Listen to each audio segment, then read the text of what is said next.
Infinity Countdown Darkhawk issue 1 saw Talonor try and find answers from his men as to why they didn't mention Richard was alive before. His negabands activate, and thanks to a doorway in null space opening, the real Raptors return, killing the pretenders, all save for Robbie, who uses the bands to protect himself. With little choice left, Robbie pledges his allegiance to the real Raptors. On Earth, Officer Chris Powell continues to use his Darkhawk powers to fight the criminals. Back at the precinct, Chris runs into Lieutenant Stone, who wants to talk to him about his application to Code Blue and why Chris withdrew it. Stone understands why he did, but he says he doesn't have to fight his battles alone, and Code Blue is his calling. Chris ends up taking the job, thanks to some pushing by his fiancée Miranda. At Project Pegasus, Chris gets his Darkhawk armor tested by Dr. Brashear, who is amazed at his armor and how it works, specifically Chris's connection to Razor. Bashir also reveals the suit, and Chris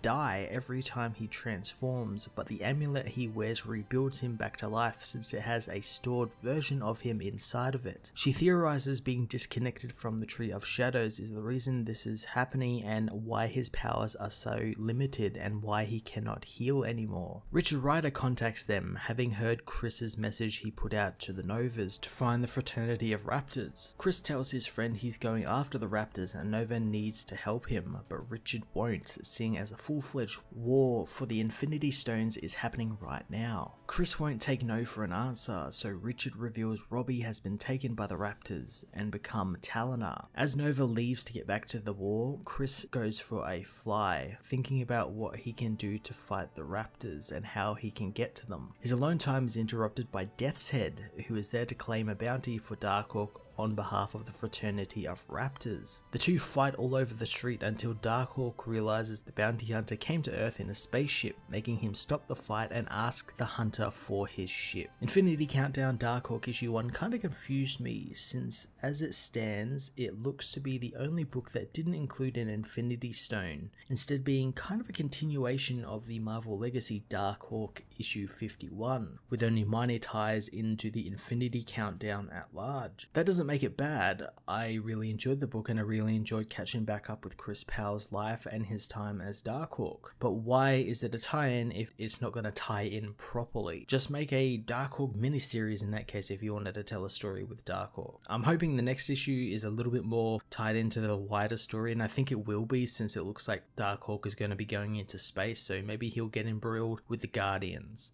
I'm going to give this issue a 7.5 out of 10. Hey everyone, thanks for watching my newest video. If you enjoyed it, you might also like to check out my other reviews here on my channel. You can also follow me on various social media platforms like Twitter by searching Matt_FOS, or even join the Comic Multiverse Discord server and chat with other comic book fans, including myself and Joel from Cape Joel. Want cheap comics and trades? Head over to the book depository with the link in the description to get the cheapest trades and comics around, along with free shipping anywhere in the world. Until next time, this has been Matt of the Fortress of Solitude. Thank you so much for watching.